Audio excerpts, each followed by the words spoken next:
The story begins with a high school senior, David Raskin, played by Johnny Weston, is testing an experiment with his friends, Adam La, played by Alan Evangelista, and Quinn Goldberg, played by Sam Lerner.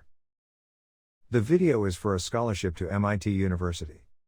David shows off an aircraft he made, that he can control with a material placed on his fingers. The gang sets the craft loose outside, when someone calls David's phone. This made a jamming signal on Quinn's laptop to connect with the craft. The craft then drops straight down at high speed to the ground and crashes. A few weeks later, David gets an envelope from MIT. He gathers everyone, including Christina and their mom, Kathy, played by Amy Landecker, along with Adam and Quinn, to open it. David gets into MIT, but he only receives $5,000 instead of the proposed $45,000, to his disappointment. Later at school, David has a crush on a girl named Jessie Pierce, played by Sophia Black-D'Elia. Quinn then flunks a chemistry test, in front of his whole class. When they got back home, David and Christina discover that Kathy is trying to sell the house. Later, David searched through the attic. Christina comes upstairs, and they find a videotape of David's 7th birthday party.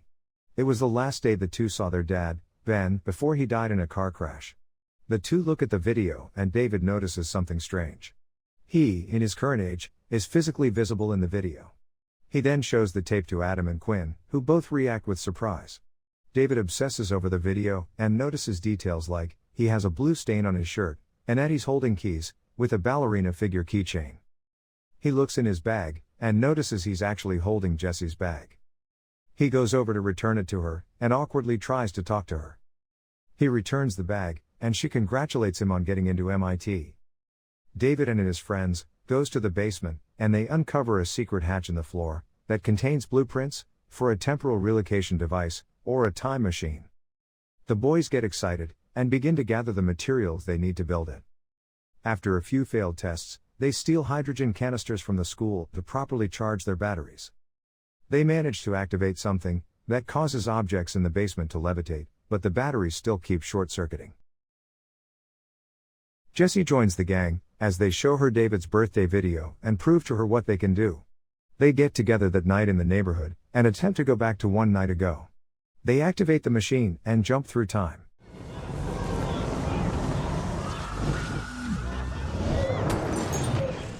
The gang is left deafened and disoriented for a brief moment. They then run to Quinn's home, where Quinn was sleeping the previous night. Quinn draws a smiley face on his own neck. Past Quinn then rolls over and wakes up and sees his future self. This causes a glitch in time, and the two of them start to disappear. The gang runs out of there, and then excitedly jump for the fact that they successfully time jumped. When they get back to the area where they made the jump, they find a dog. As they drive through the streets, they notice a bunch of missing dog flyers that weren't there earlier. They return the dog to its rightful owner. The gang starts to imagine the possibilities of their newfound ability, and decide to utilize it for personal matters, as long as they all time jump together. Quinn uses it to ace his chemistry test, until he finally gets it right. Its atomic number is 14. Boom, Lou! That just happened! Christina uses it to catch Sarah moments, after she caused Christina to spill her drink, only for future Christina to show up and purposely spill drinks on Sarah, humiliating her and declaring, "I'm everywhere." Adam has the gang time jump, so they can win the lottery. However, he only got 5 out of the 6 numbers right, and after taxes, they only make $1.8 million. Quinn uses the money to buy himself a cool car, and to bring a line of food trucks to the school.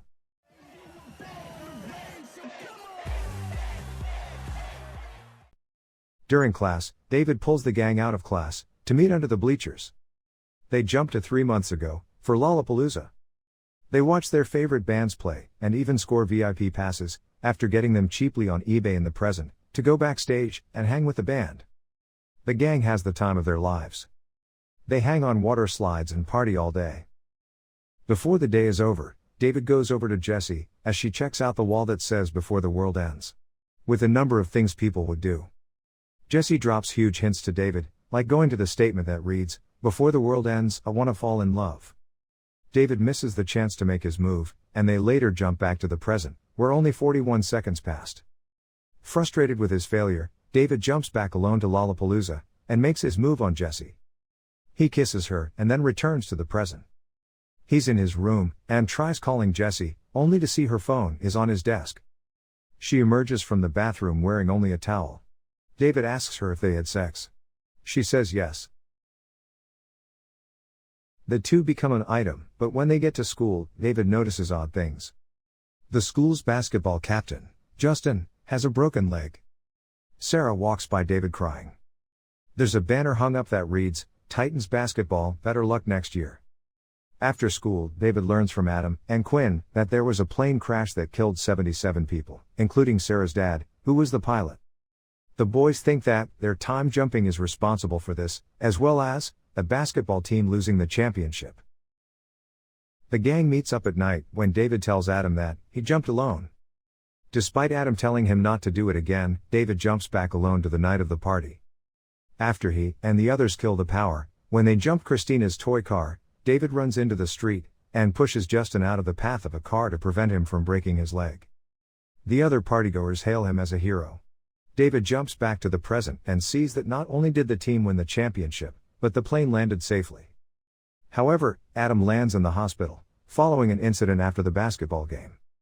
David runs home and tries to figure out how to stop Adam from being hurt. He gets the machine ready when Jessie comes into the basement.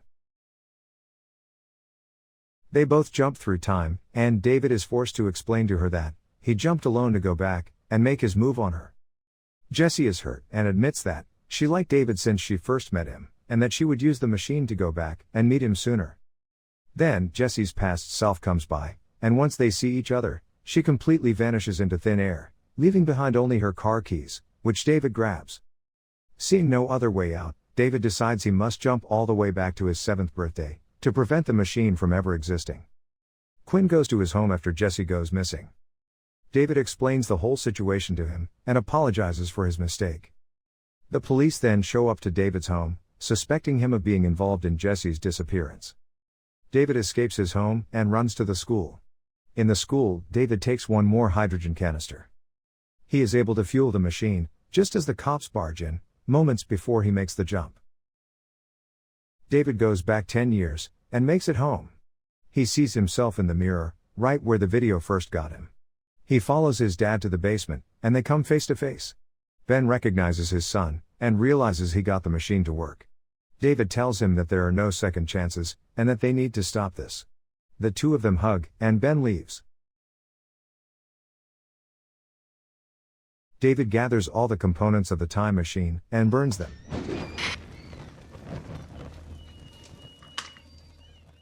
His body flickers repeatedly, until he vanishes.